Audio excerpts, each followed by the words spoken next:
Some of the most famous and notable SCPs in the database are what some of us would call monsters. I bet you can think of some off the top of your head, right? Everyone even loosely familiar with the SCP Foundation can recall some anomalies that are famous not because of their history or their power, but because of their terrifying tendency to prey on humans indiscriminately.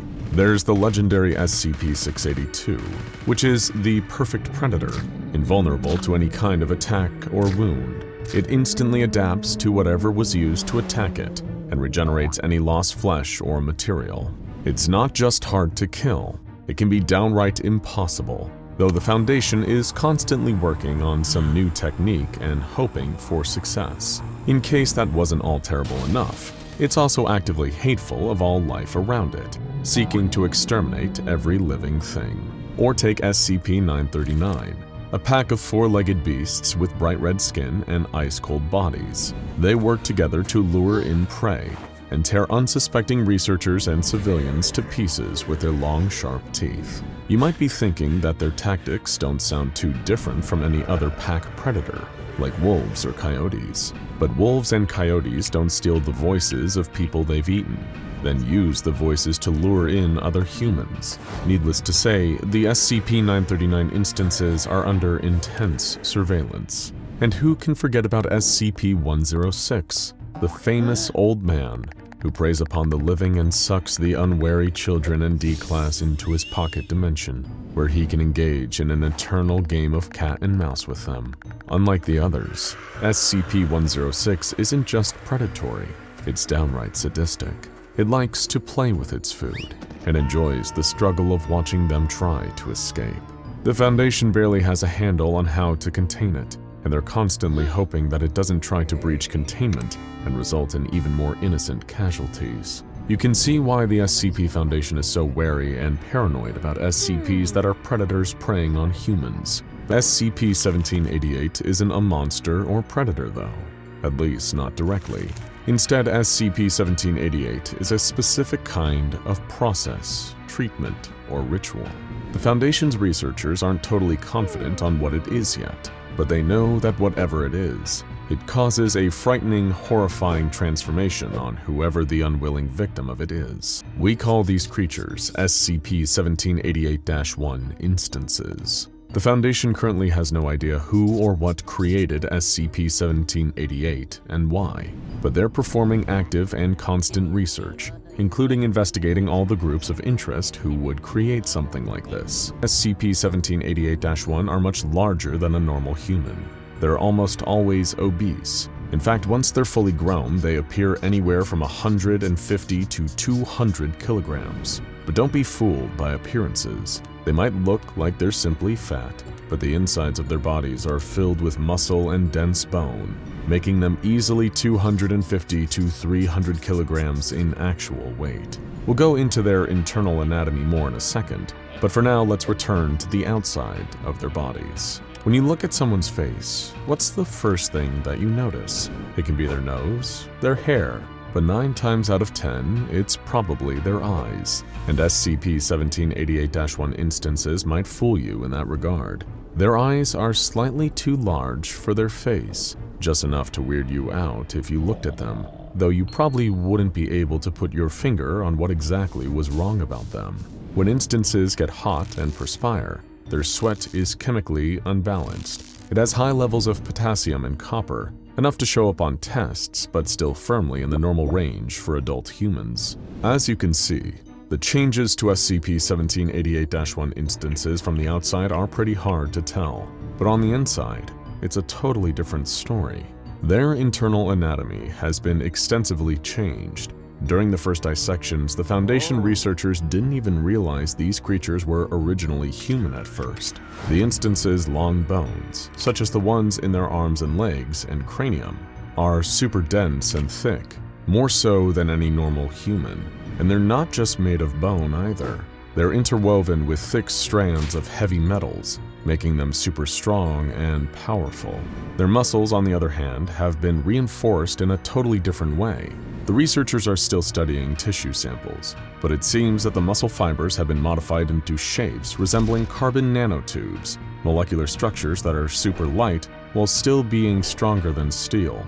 Evidence derived from numerous physical tests run on the instances have shown that because of these structural modifications, SCP-1788-1 instances are much stronger, faster, and have the ability to withstand punishment far beyond the threshold of any normal humans. SCP-1788-1 instances also possesses redundant organ systems for several of the human body's vital processes. Backup organs, basically. When one of the normal human's primary organs stop working, they usually die. But SCP-1788-1 instances can just switch to using the backup organ and keep going. The most obvious example is the fact that they have a second heart, and that it can either function independently if the main heart stops working, or it can work together with the main heart to give the instance much faster respiration and breathing abilities. That's part of why they're able to move so fast. Speaking of their circulatory system, some of their blood vessels have locks that can shut off as necessary. Their digestive, respiratory, and nervous systems all also have redundant organs.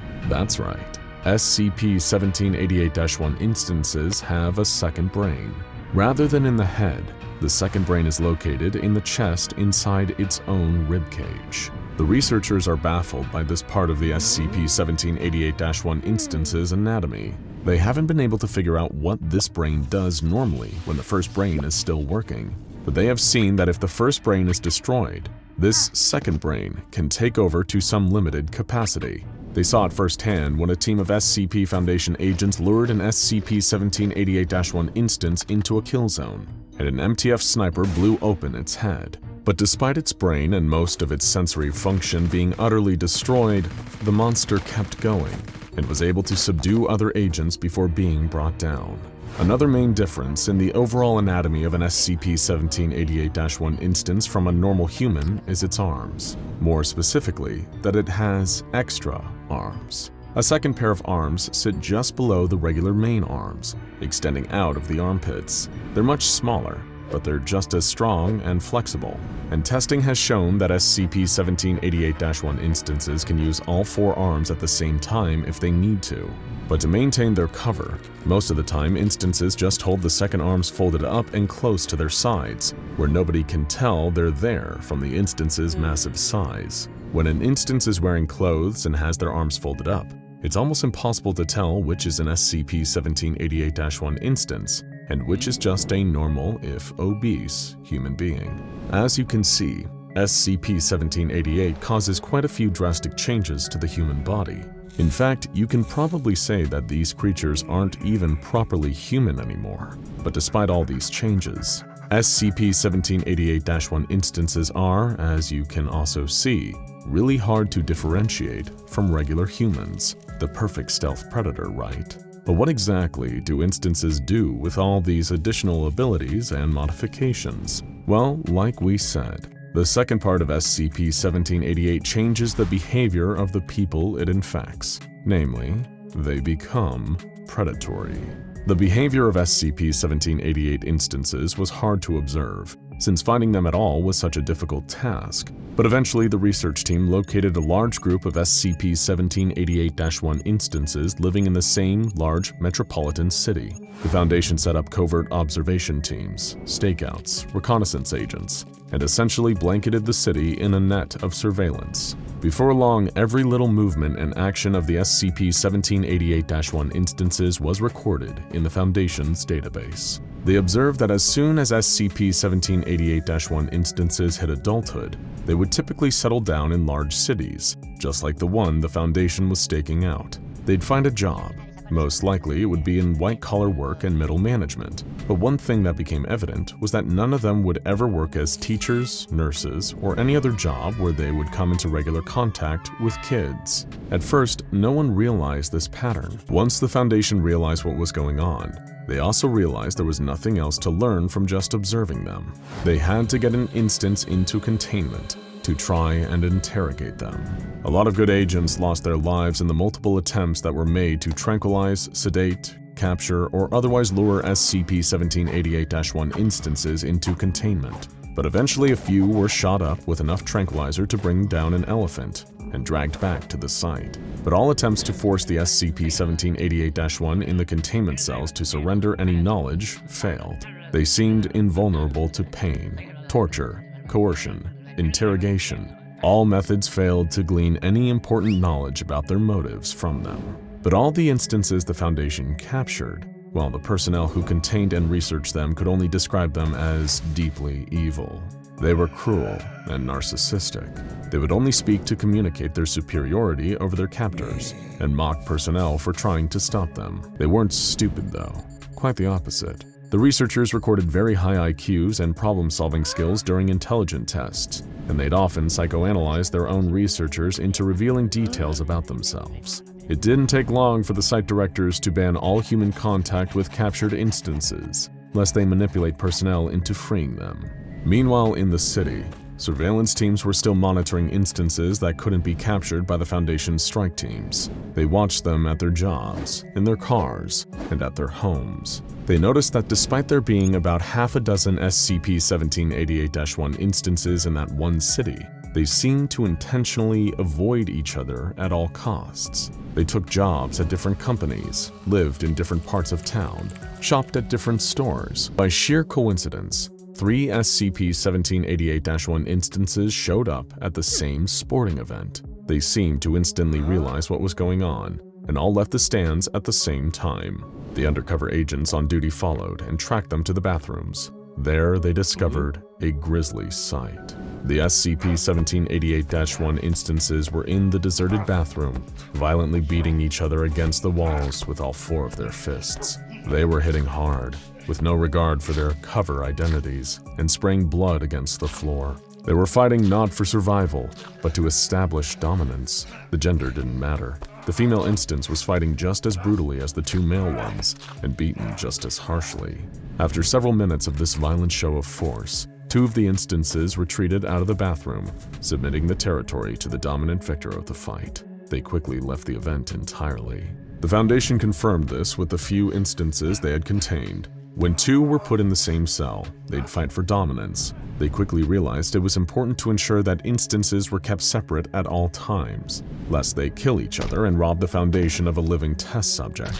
There weren't many instances to begin with. While multiple of the monsters were observed in the same city, they kept a strict ratio of 1 SCP-1788-1 instance for every 100,000 humans. The same behavior apex predators like bears and sharks practice. This behavior of avoiding each other happens for almost the entire calendar year.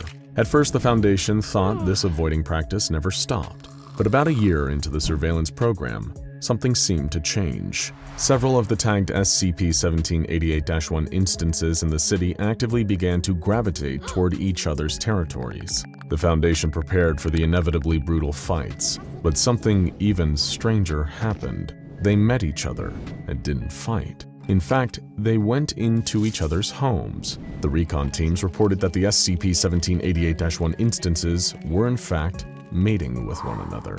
Apparently, an annual mating season causes this change in behavior. The SCP-1788-1 mated and then left each other as quickly as they'd met. Needless to say, SCP-1788-1 instances are horrifying apex predators. The Foundation's research and observation teams have gleaned quite a bit about their anatomy and behavior, respectively, but many of the personnel still hold the burning question: why? Why do SCP-1788-1 instances hunt? What's the motivation?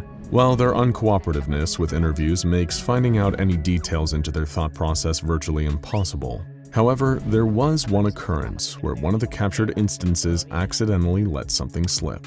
One of the site directors was attempting to interrogate an instance using an electroshock collar. At first, the instance brushed off his questions, saying the name on his ID was his child name, and when asked by the director what it wanted from regular people, it gave a simple, sneering response: "Grow up or die."